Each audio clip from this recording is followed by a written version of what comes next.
Hey everybody, Brian Hart Hoffman here in the Bake From Scratch kitchen. Today I'm sharing my recipe for a do-it-all dough. You heard that right. It can be anything you want it to be, and I'm going to show you how to make it. The best part is I'm using Red Star Yeast in the kitchen today, and it's the only yeast product I ever use because the results are always amazing. This recipe is one you can customize and bake it your own. It's going to be delicious. I know you're going to love it. Let's get started.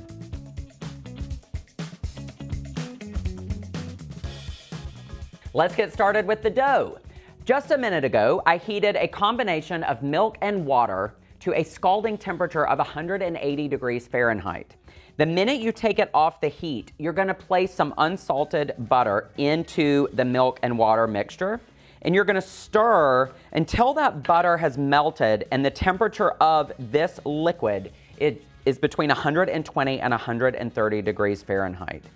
We are adding this liquid to the dry ingredients. So you might have seen other temperature ranges when we're blooming yeast in liquid, but for this recipe, we're gonna be pouring this into the bowl of the stand mixer where the yeast will already be in the dry ingredients.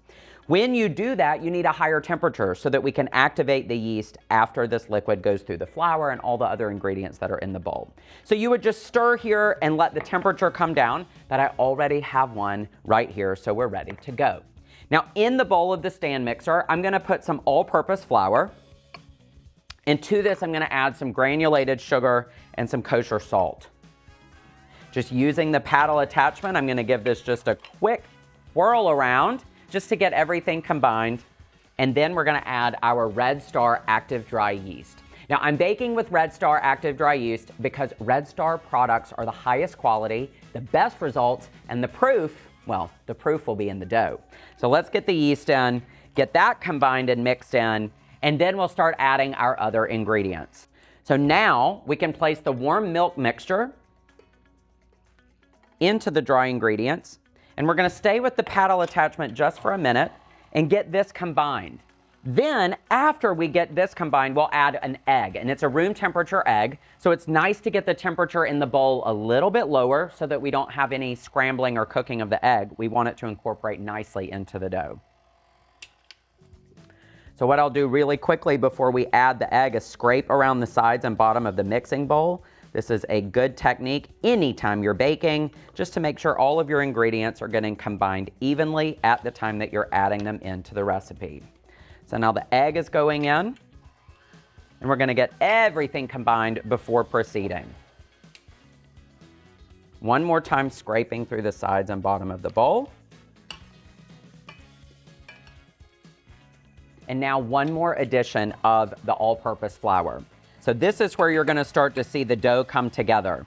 And we're looking for a consistency that we call a shaggy dough, and I'll show you what that looks like. Once the dry ingredients are combined and you start to see this dough clinging to the paddle, there's your shaggy state of the dough, but we're not done yet. Now we're gonna switch to the dough hook, and we're gonna have a rather long and low speed kneading process.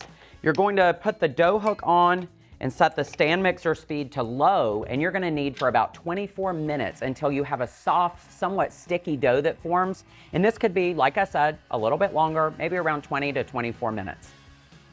The dough has been kneading for about 20 minutes, so I wanted to check to see the consistency.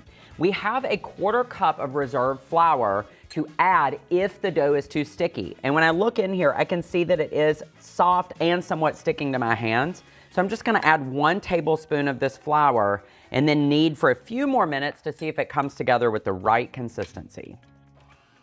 Here we are with the perfect dough.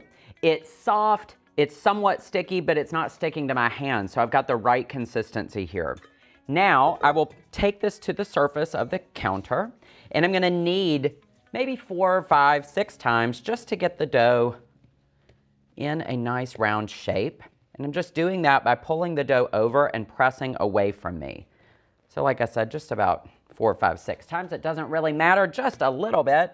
And then I'm gonna take my hands and shape this into a nice smooth round. And this dough is beautiful, y'all. You are gonna absolutely love it. Then I have a large bowl that I have lightly oiled, and I'm gonna place the dough in with the top side down so that that oil covers the top of the dough and it prevents it from drying out. Then I'm gonna cover and let it rise in a warm, draft-free place until doubled in size, and that's about 1 hour. From here, I'm gonna send you on your way for today.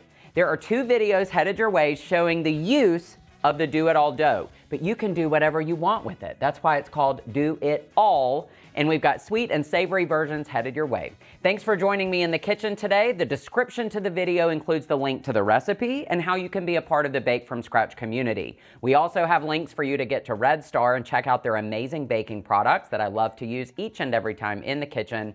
And then don't forget to like the video, subscribe to the channel so you never miss a day of baking with me. And then now, you need to preheat your ovens, everybody. It's gotta be time to bake.